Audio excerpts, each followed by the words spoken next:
Hey everybody, this is the Sliders Review, and I'm here today to talk to you about how the Wednesday character had no character growth or development in Wednesday Season 2. So, when I reviewed the second season, Part 2 of Wednesday, for the first time in one of my reviews, I was speechless. I could not think of anything to say about the Wednesday character herself in my character bios. And I really reached to think of like something, but I was just so perplexed, I couldn't even really like conjure up anything. Because of the simple fact, like I said, like there wasn't much to tell about Wednesday because like while she's doing stuff, she's not really doing anything. And at that point in time, I could not think of what that was until just now. There's like nothing that separates her from season one. She is exactly the same person she was in season one, just amped up by like 50 or like 100. And that's a really bad writing flaw because in a television show or a movie, when you have that sequel, character growth is important for your main character. Heck, all your characters, but especially for your main character. Because you don't want a one note like character. You want them to grow, you want them to evolve. Maybe they might devolve, you don't know. Like, you need something new that makes them special. And all the cool stuff that made Wednesday special was all in season one. And I'm like, this is so weird. It's like I said before. I feel like she was not the main character of season two. I feel like everybody else was, and she was a supporting character. Like, nothing she did really helped move the story forward. Nothing she did showed me that, hey, maybe she learned her lesson from season one, maybe she didn't. And we get to see what new happens with her this season. It was nothing like that. Everybody else, for the most part, had character growth and development. Bianca had a different storyline, because she hates using her siren call. They expanded more on that little cult thing, kinda. And so, but the only bad part about that, we didn't get to see the dismay on her face of having to use her siren call all the time. Like you saw her sad, but you didn't get to feel her being sad, you know? You didn't get to hear her being sad and how much this hurts her and stuff like that. How much her mom means to her. But nevertheless, they did give her a completely different storyline from that of the last season, and forcing her to use her siren call when she did not want to. Enid changed from last season. She's still that bubbly, bright type person, but this season around, they made her into a cheater. She had an affair. Then she had the nerve to get pissed at her boyfriend for cheating on her, making her the other woman and everything, making her very hypocritical and stuff. It's like she digressed, but hey, you know what I'm saying? Devolved, I should say, but still is something different from last season.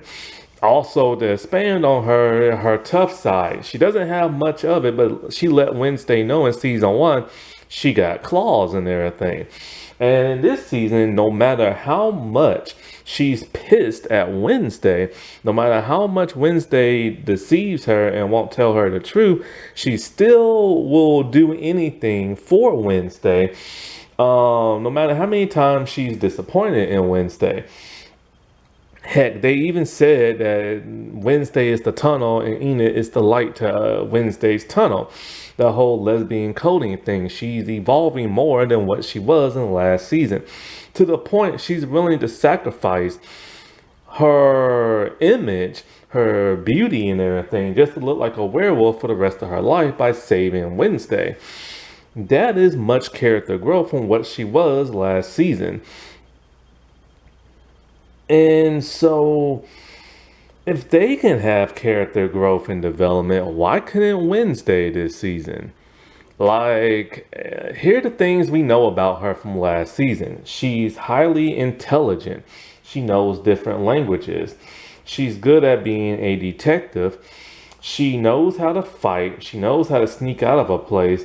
When she's in an uncomfortable position where she's laying down and half comatose or whatever, she loves it and wants a couple more minutes of it. She loves to torture people. She pretends not to like her brother, but deep down she really does. She admires and respects her father. She loathes and can't stand her mother. She loves her Uncle Fester. She bosses Thing around. She acts like she's antisocial, but deep down inside, she does care about people and stuff. That's all we knew about her in season. Oh, and she's grumpy, she's moody, and all this other stuff. But we know that already. And in season two, she's exactly the same exact way, just amped up a little bit. Now, instead of being grumpy, she's just straight pissed off and everything. The look on her face cut through like glass and everything. Like her eyes are just that like cold and stuff. She still cares about her brother. She really can't stand her mom this season. She will do anything to help her friends out, and she still cares for like Tyler and stuff. My voice is losing my voice. And so that's nothing new. We know that already. So why give us more of the same? Like, you know what I'm saying? She still does her quirky one-liners and stuff, but I think they overplayed the quirky one-liners and stuff. Like it was just like it was all the time, like non-stop. It's like, okay, we get it. You're sarcastic and everything. And there's the whole manuscript thing that she's writing and she's obsessed about. We know that. She doesn't like technology. She'd rather use a typewriter. Hey, we know that. So there's nothing new about her. And the thing about her I've noticed is that Wednesday is a fraud. Think about it. She pretends to be this extremely tough person and this person who's completely antisocial and like a person who doesn't like the center of attention. But what happened in season one? She saw who the queen bee was and she challenged her to a fencing fight. Why in the world would she do that if she doesn't like attention and doesn't like people like, paying attention to her and stuff? That right there makes people pay attention to you. And like, seriously, like, it makes her look cool in the eyes of other people. And not only that, but her whole antisocial thing, she claims she doesn't like people. She doesn't like small talk. But when her friends are in danger, she's the first person to try and save them. Also, if she can't stand people, why is she actually saving people with her psychic abilities and everything? Like in between season one and season two, she traveled around the country saving people and stuff. Why if she can't stand people? Why if she always talks about wanting people dead and knowing where the bodies are buried, all this other crap? She is basically a fraud and everything. There's something about her that she does not want to be. And that's, of course, is sorry about that. I got spooked. There are like these tiny explosions happening miles away, and you can feel it like shake your body and stuff. Anyway, where was I at? She doesn't want to be her mom. And like with her psychic abilities, her goth, macabre kind of way, she talked about in the first season how her mother is trying to make her more like her, and she doesn't like that. And I think this is why she puts on this facade, because she sees herself becoming more and more like her mother. Like, what the heck exactly happened to her from being this smiley little girl growing up who's like disturbed and likes to torture people for fun, that turned her into like this angry person and stuff, you know? And at one point in time, we did get a little bit character growth from her, just a tiny bit in the beginning of part one, with her like bleeding from her eyes and is black.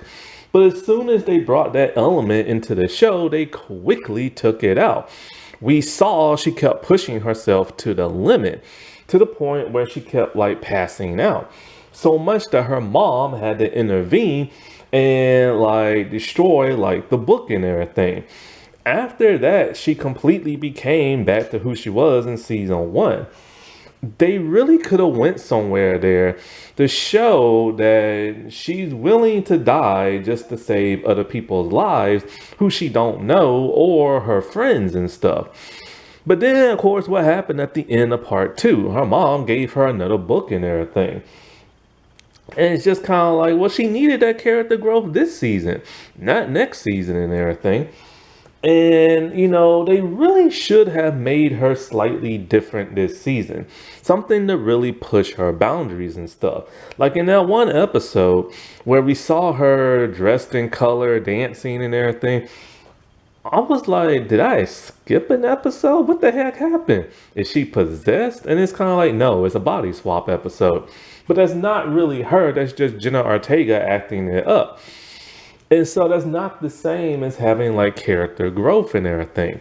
And once again, she cares about Enid because she broke up with like Werewolf Boy because he was cheating on her and stuff. Because she didn't want to see Enid hurt, and maybe because she wants to be with Enid, who knows. And that's the problem with season two. This whole Win Claire thing that fans have come up with has completely reshaped these two characters and everything to where the writers are just kind of like, screw character development on Wednesday and everything. Let's just keep giving these two, like, you know, hints that they might be in love with each other and stuff. If done right, then that's fine. But just doing it because of fan service really hurt, like, this season and stuff. You know, it's like it really hurt the Wednesday character because Enid is literally all she's focused on. And what happened to this whole, like, I really wanted to see her traveling and saving random people's lives, like the supposed premise of this show and the ending of like season one. The whole Win Claire thing can happen a little bit later, especially because Emma Mayers and everything has her own Netflix show. So there's really no telling how much time she has to film this show, you know?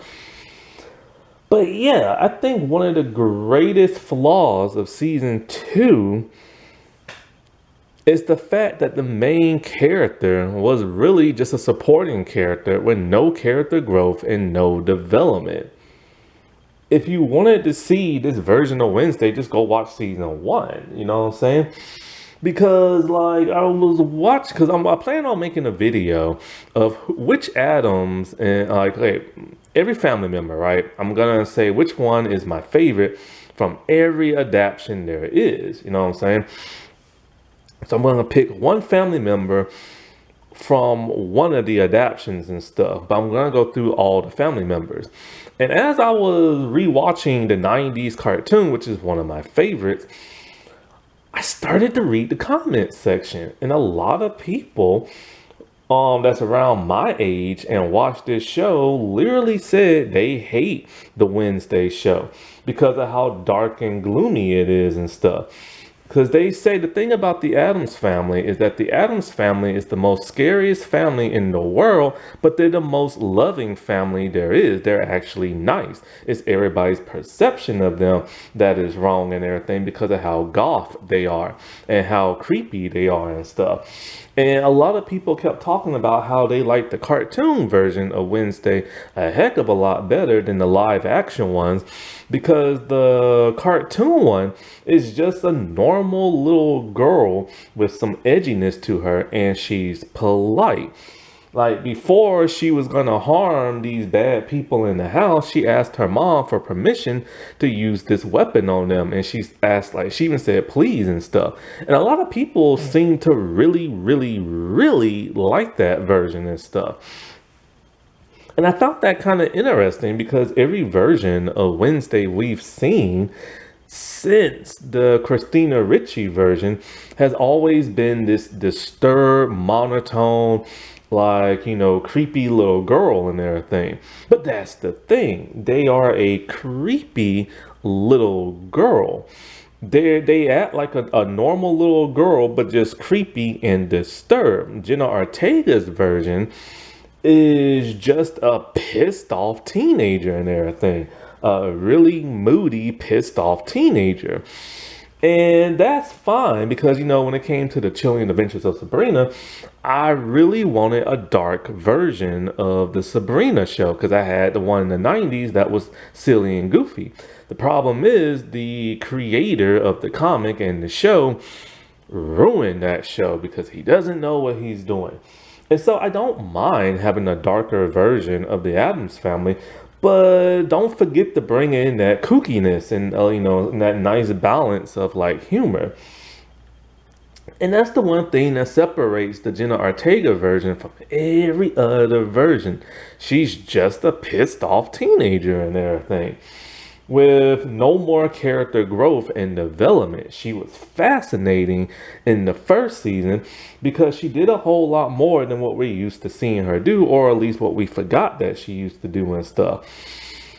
Now it's just more of the same, just amped up by 100.